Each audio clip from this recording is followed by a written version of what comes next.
नमस्कार दोस्तों, आप सभी का अपने चैनल पर हार्दिक स्वागत है। देखो भैया, अपने राजस्थान की कला और संस्कृति का टॉपिक अपने चल रहा था और उसमें अपने बात कर रहे थे राजस्थान के प्रमुख दुर्गों की, जिसमें अपने 5 से 7 दुर्ग अपने पढ़ भी चुके हैं। अब कई स्टूडेंट के कमेंट आ रहे हैं कि गुरुजी थोड़ा सा कोर्स को जल्दी खींचो, सितंबर में हमारी एग्ज़ाम है। तो देखो, आज हालांकि अपने कोर्स देखो खींच रहे हैं, डेली का आपको 1 या 2 वीडियो आपको उपलब्ध करा रहे हैं, इससे ज़्यादा पॉसिबल नहीं है, लेकिन फिर भी अपने कोशिश करेंगे कि जल्दी से जल्दी आपका जो जीके का पोर्शन है वो कंप्लीट करवा दिया जाए। अब आज भैया अपने देखो दुर्गों में अपने बात करेंगे मेहरानगढ़ के दुर्ग की। हो सकता है आज अपने इस वीडियो में 2 से 3 अपने दुर्गों की बात करेंगे। क्लियर है? तो सबसे भैया पहला अपने जिस दुर्ग की बात करें वो है मेहरानगढ़ का दुर्ग, जो काफ़ी इम्पोर्टेंट है, बहुत ही ज़्यादा महत्वपूर्ण है, क्योंकि इससे संबंधित भैया बहुत सारे कथन है, बहुत सारे उपनाम है, इसकी नींव कैसी रखेगी। एक इंटरेस्टिंग दुर्ग जो है वो अपने कह सकते हैं मेहरानगढ़ को। ठीक है, तो आप सभी स्टूडेंट्स जो है वो अंत तक अपने वीडियो के साथ में बने रहो। अपने बात करते हैं भैया मेहरानगढ़ के दुर्ग की। देखो, मेहरानगढ़ का दुर्ग जो है वो पहली बात तो कहाँ पर स्थित है सबको पता है, अपने कहाँ पर है, ये जोधपुर में है। और इसका निर्माण जो है वो किसने करवाया था? जो राठौड़ वंश के जो शासक थे उन शासकों के द्वारा इसका निर्माण करवाया गया था। और कौन सी पहाड़ी पर यह दुर्ग बना हुआ है? भैया देखो, एक शासक था जिसका नाम था राव जोधा, नाम सुना होगा आपने। ये राव जोधा जो है इसी ने अपने जोधपुर शहर भी बसाया था। जोधपुर शहर जो है वो इसी राव जोधा ने बसाया था। और राव जोधा ने जब जोधपुर शहर बसाया तब उसने सोचा कि क्यों नहीं यहाँ पर एक विशाल दुर्ग का निर्माण भी किया जाए। 1459 में, देखो ये ध्यान रखना, कुछ अपने पूछ लेते हैं कई बार कि जोधपुर किसने बसाया, अजमेर किसने बसाया, उदयपुर किसने बसाया। देखो मेन मैं आपको बता दूं, थोड़ा ध्यान रखना। जोधपुर है राव जोधा ने बसाया था 1459 ईस्वी में। इसके बाद में आपके जैसे हमारा जो जिला है सिक्कर को बसाया था 1687 ईस्वी में दौलत सिंह ने। इसके अलावा आपके उदयपुर है, उदयपुर को 1559 ईस्वी में उदय सिंह ने बसाया था। इसके अलावा आपका अजमेर है, अजमेर में आपको बता चुका हूँ 1113 ईस्वी में अजय राज जो चौहान वंश का शासक था उसने बसाया था। इसके अलावा आपका बांसवाड़ा आ गया, बांसवाड़ा को बसाया था भैया 1330 ईस्वी में उदय सिंह ने। ये उदय सिंह मेवाड़ वाला नहीं है, ध्यान रखना, उदय सिंह वो दूसरा है। इसके अलावा आपके डूंगरपुर है, डूंगरपुर को बसाया था 1358 ईस्वी में डूंगर सिंह ने। इसके अलावा जैसलमेर है, उसको बसाया था राव जैसल ने। ये कई मेन अपने जो शहर है, इन शहरों को आपको ध्यान रखना है, कई बार सीधा क्वेश्चन पूछ लेते हैं। तो अब अपने बात करते हैं भैया मेहरानगढ़ के दुर्ग की। अब देखो, राव जोधा जो था उसने ये सोचा कि क्यों ना अपने जोधपुर में एक क्या बनाया जाए, आलिशान विशाल दुर्ग बनाया जाए। तो उसने आसपास में जगह देखने स्टार्ट कर दी कि दुर्ग का निर्माण कहाँ किया जाए। अब जोधपुर में ही भैया एक पहाड़ी बनी हुई है, उस पहाड़ी का नाम है चिड़िया टूक की पहाड़ी। क्या नाम था? चिड़िया टूक की पहाड़ी। ये राव जोधा को अच्छी लगी कि हो ना हो इस दुर्ग का निर्माण कहाँ करवाया जाए, इस पहाड़ी पर निर्माण करवाया जाए। लेकिन यहाँ प्रॉब्लम क्या आ रही थी? यहाँ पर एक ऋषि था जिसका नाम था चिड़ियानाथ। इसी ऋषि के नाम पर इसका नाम चिड़िया टूक की पहाड़ी बना है। इस चिड़ियानाथ की ये पहाड़ी जो क्या थी, वो तपोभूमि थी। इसने राव जोधा को मना कर दिया कि ये तो मेरी तपोभूमि है, यहाँ पर मैं आपको दुर्ग का निर्माण नहीं करवाने दूंगा। अब राव जोधा वो राजा थे, शासक थे, तो उन्होंने भी कह दिया कि कुछ भी हो जाए दुर्ग का निर्माण तो होगा, वो कहाँ पर होगा? इसी पहाड़ी पर होगा। दोनों में एक प्रकार से मतलब बहस हो गई। वो कह रहा है यहीं बनाऊंगा और वो कह रहा है नहीं बनाने दूंगा। अब जीत तो आपको पता है अंत में राजा की होती है, और ऋषि के हाथ बात में क्या होती है। तो उस ऋषि जो चिड़ियानाथ था उसने ऐसा कहते हैं कि राव जोधा को श्राप दे दिया कि तू इस दुर्ग का निर्माण बिल्कुल भी नहीं करवा सकता। जैसे ही तू इस दुर्ग की नींव रखेगा उसके अगले दिन ही वो नींव वापस गिर जाएगी और यहाँ का पानी भी सूख जाएगा। ये मेरा क्या है, तेरे को श्राप है। अब साहब जोधा के टेंशन हो गई। जोधा ने पहले सोचा ऐसे मजाक कर रहे, 1-2 बार उसने नींव रख के देख ली, लेकिन वो सक्सेस नहीं हुई। जैसे पहले दिन नींव रखते दूसरे दिन वो वापस गिर जाती। फिर किसी ने राय दी कि इस दुर्ग की जो नींव है वो किसके द्वारा रखा जाए, रिद्धि बाई के द्वारा रखा जाए। रिद्धि बाई नाम सुना है, रिद्धि बाई। किसी ने यह कहा कि इस दुर्ग की नींव जो है वो किसके द्वारा रखी जाए, रिद्धि बाई के द्वारा रखाओ। राव जोधा को ये राय दी। और ये रिद्धि बाई कौन है भैया, अपने करणी माता ही है, जिनका मंदिर कहाँ पर है, अपने देश नोक बीकानेर में है। तो करणी माता का नाम, ये रिद्धि बाई का नाम करणी माता जो है वो ऐसा कहते हैं कि इनकी बुआ के द्वारा रखा गया था। इसकी भी चर्चा अपने नेक्स्ट वीडियो में कर लेंगे, अपने लोक देविया भी साथ में चल रहा है, वहां पर डिटेल से इसकी चर्चा करेंगे। तो भैया रिद्धि बाई जो थी उसने क्या की, इस दुर्ग की नींव रखी। तो पहला क्वेश्चन तो ये आ गया कि जोधपुर का दुर्ग कहाँ बना हुआ है, जो ये कौन सी पहाड़ी पर, चिड़ियाटूंग की पहाड़ी पर। किसने बनाया, राव जोधा ने। नींव किसके द्वारा रखी गई, रिद्धि बाई के द्वारा। ये लो साहब, नींव रख दी। और नींव रखने के बाद में यहाँ जो दुर्ग बन गया वो कौन सा बन गया, आपके मेहरानगढ़ का दुर्ग। ये हो गया आपके कौन सा दुर्ग, मेहरानगढ़ का दुर्ग। क्वेश्चन आता है नींव कब रखी गई, 12 मई 1459 ईस्वी को।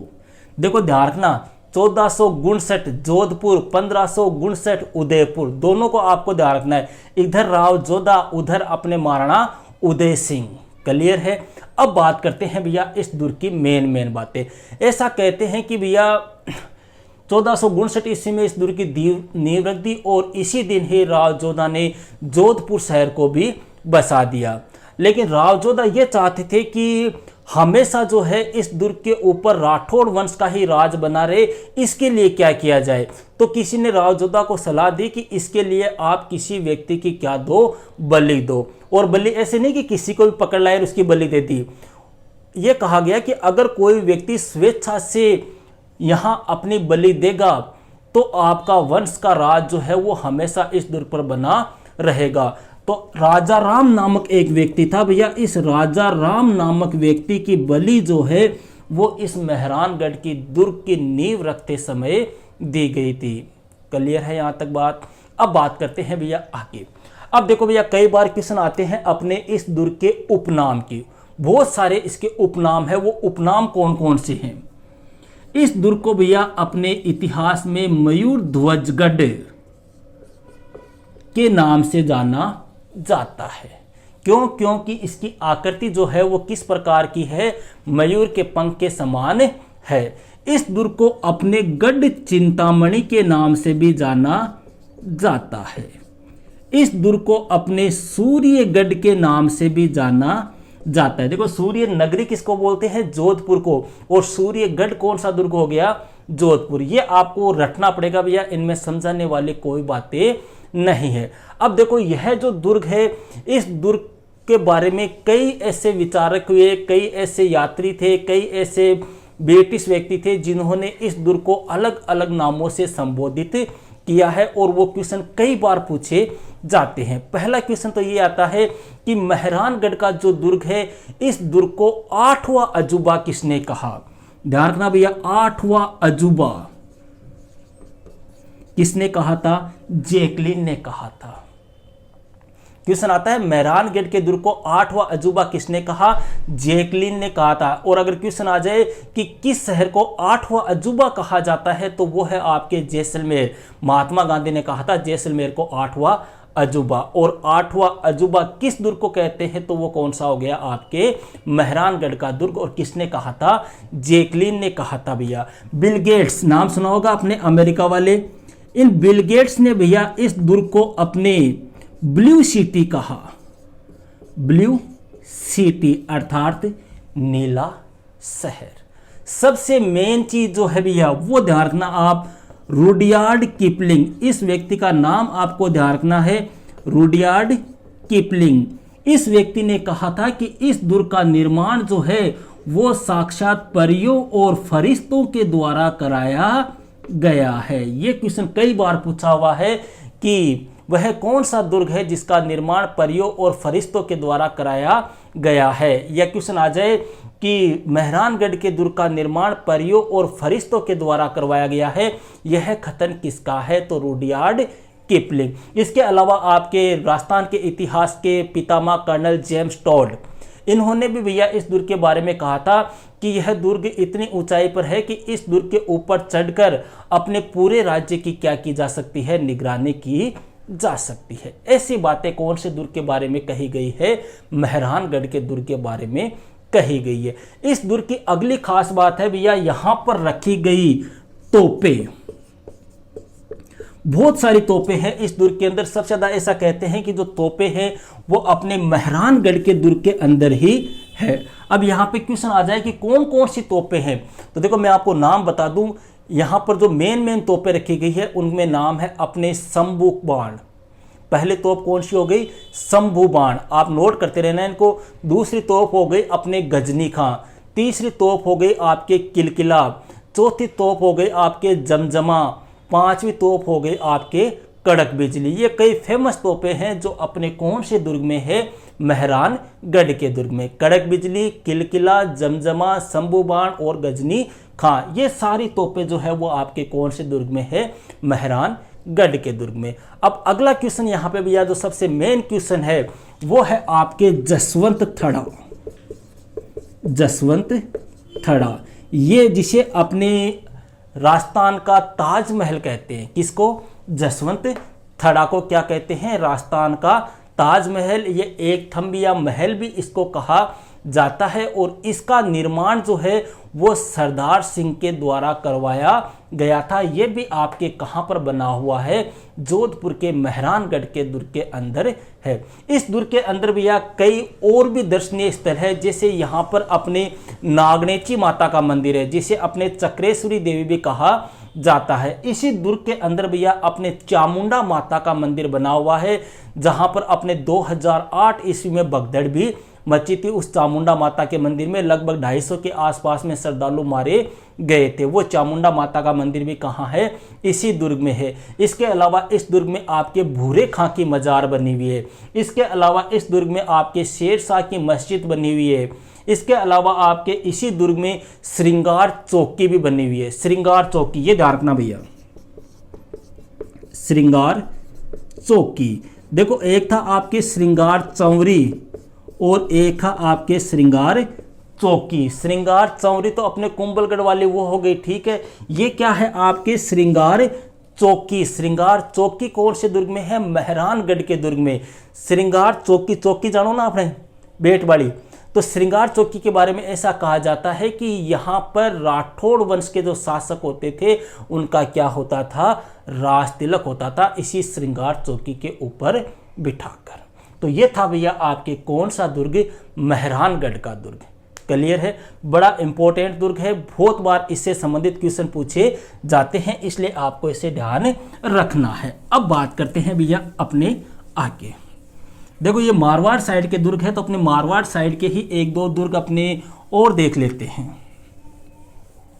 क्योंकि कई स्टूडेंट के कमेंट आ रहे हैं कि सर कोर्स बहुत धीरे चल रहा है। तो अब बात करते हैं भैया अपने नेक्स्ट दुर्ग की, जालोर का दुर्ग। जालोर वाला भी काफी फेमस है। जालोर के साथ में पढ़ लेंगे भैया अपने शिवाना, ये दोनों ही अपने साथ में कर लेते हैं। देखो जालोर का दुर्ग और शिवाना का दुर्ग। जालोर के नाम से तो आप समझ गए होंगे जालोर का दुर्ग कहां पर बना हुआ है, जालोर में है। और शिवाना का दुर्ग पड़ता है भैया आपके बाड़मेर में। देखो इस प्रकार से, ये आपके हो गया कौन सा दुर्ग, जालोर का दुर्ग। क्लियर है। और ये आपके इधर हो गया कौन सा दुर्ग, शिवाना का दुर्ग। क्लियर है। ये रास्ता है भैया, ये ऐसे मान लो। देखो जालोर और शिवाना को अपने साथ साथ में इसलिए पढ़ रहे हैं क्योंकि आपको जालोर के दुर्ग में जाना होगा तो आपको कहां से होकर गुजरना पड़ेगा, शिवाना के दुर्ग से होकर गुजरना पड़ेगा। समझ रहे हो, जैसे अपने कहते हैं ना कि कोई गांव जाते हैं अपने, जैसे मान लो आपको जोधपुर जाना है सीकर से, तो सीकर से जोधपुर जाने के लिए आपको कहां से होकर गुजरना पड़ेगा, नागौर से, डीडवाना से, इधर से होकर गुजरना पड़ेगा। क्लियर है।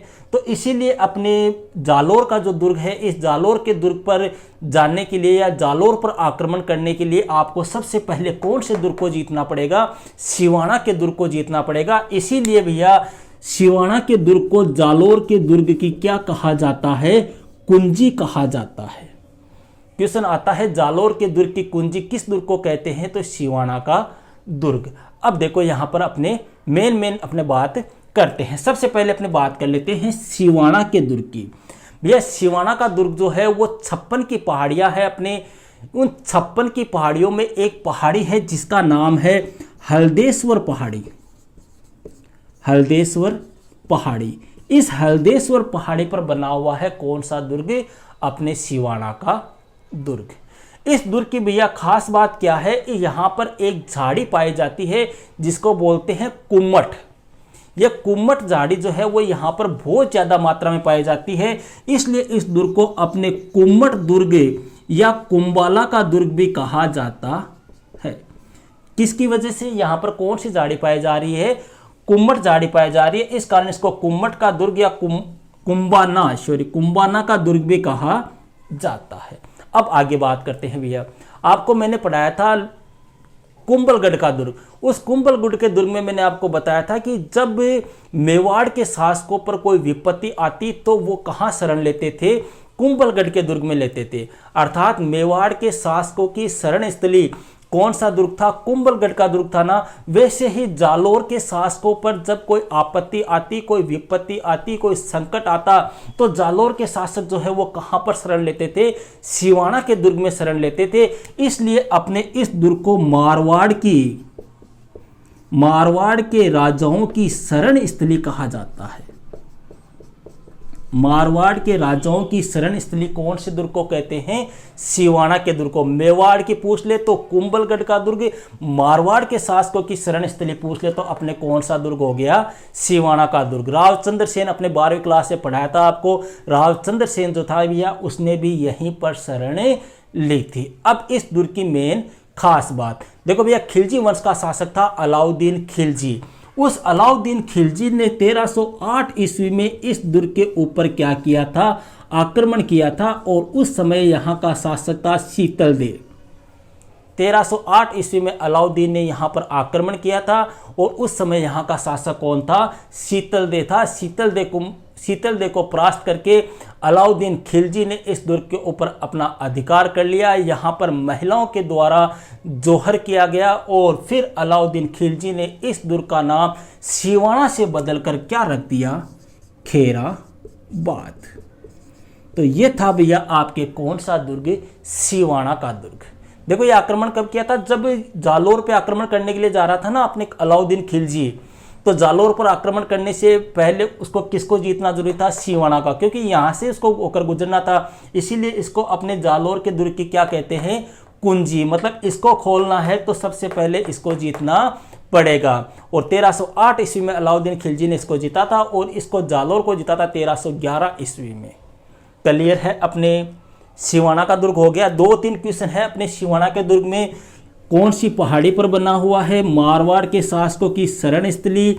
और किसके समय साका हुआ था या जोहर हुआ था? तो अलाउद्दीन खिलजी 1308 में। और शासक था अपने शीतलदेव और अलाउद्दीन ने इसका नाम बदलकर क्या रख दिया था? खैराबाद। अब बात करते हैं भैया अपने जालोर के दुर्ग की। देखो जालोर जो है भैया इसको अपने प्राचीन काल में जाबालीपुर के नाम से भी जाना जाता था। जाबालीपुर इसलिए कहते हैं क्योंकि एक ऋषि हुए थे जिनका नाम था जाबाली ऋषि। उन्हीं के नाम पर इसका नाम बाद में क्या पड़ गया था?